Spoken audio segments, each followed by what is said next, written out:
కలియుగము అనేటటువంటిది ఒక అజగరం కొండ చిలువ లాంటిది. అది అక్కడే ఉంటుంది, అదేం కదలదు. ఏదో కదులుతున్నట్టుగా మాయ చేస్తుంది. వచ్చినటువంటి దాన్ని వచ్చినట్టుగా ఈ కాళవ్యాలము అనేటటువంటిది అలా మింగేస్తూ ఉంటుందయ్యా, తినేస్తూ ఉంటుంది. కాబట్టి ఈ కాలము అనేటటువంటి అజగరం నోట్లో ఇక్కడ అనేక మంది సప్తాహాలు చేసుకున్నారు. ఆ సప్తాహాల్లో శ్రద్ధగా విన్నటువంటి వాళ్ళు తప్ప ఇదే కాశీలో కొన్ని వేల సంవత్సరాలుగా, కొన్ని యుగాలుగా భాగవత సప్తాహాల్ని వింటూనే ఉన్నారు. రకరకాలుగా చతుశ్లోకిగా విన్నారా, లేకపోతే ఈ 5,76,000 అక్షరాలుగా విన్నారా, వింటూనే ఉన్నారు. ఆ విన్నటువంటి వాళ్ళు తప్ప మిగతా అందరూ కాలవ్యాళమేనయ్యా.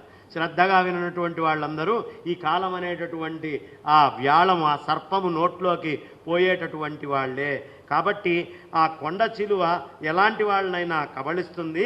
దాని నుంచి రక్షించడానికి శ్రీ శుకదేవుల వారు శ్రీమద్ భాగవతం అనే శాస్త్రాన్ని, ఆ మంత్రాన్ని మనందరికీ ఉపదేశించారయ్యా.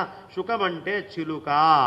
చిలుక మనం ఏ పలుకు నేర్పిస్తే ఆ పలుకే పలుకుతుందండి. మీరు రామ అంటే రామ అంటుంది, రాముడు కృష్ణుడు అని కొత్త కొత్తవి కలిపి అనదు. రామ అంటే రామానే.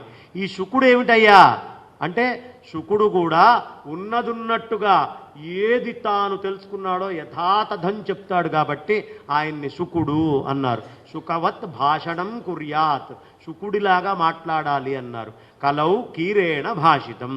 ఈ కలియుగంలో ఆ శుకుడు, ఆ చిలక చెప్పింది.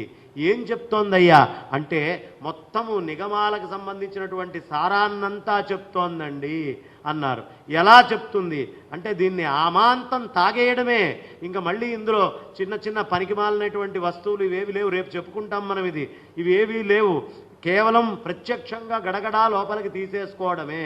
ఎందుకు అది చెప్పారు అంటే, చిలక దాని పిల్ల చిలక నోట్లోకి ఆహారాన్ని తీసుకెళ్ళి నోట్లో వేస్తుంది. మళ్ళీ అందులో ఉమ్మేయాల్సింది కానీ తీసేయాల్సింది కానీ అంతా అదే శుభ్రం చేసి తీసుకొని వెళ్ళి నోట్లో వేసింది అంటే ఇంకా అందులో మళ్ళీ వేరే మార్పు చేయాల్సినటువంటి అవసరమే లేనటువంటిది. కాబట్టి శుకుడు అలా అందించాడయ్యా, అలా మనకు అందిస్తున్నాడు. మన కర్ణ రసాయనం ఈ చెవుల్లోకి అలాంటి రసాయనాన్ని ఆ శుక మహర్షి మనకి పంపిస్తున్నాడు. ఇందులో ఇంకా మార్పులు మనం ఏం చెయ్యక్కర్లా, యథాతథం లోపలికి వేసుకుంటే సరిపోతుందయ్యా అని చక్కగా మనకి తెలియపరుస్తూ ఉన్నారు. కాబట్టి ఇక్కడ శుకవన్ కీరేణ భాషితం అని చెప్పారు.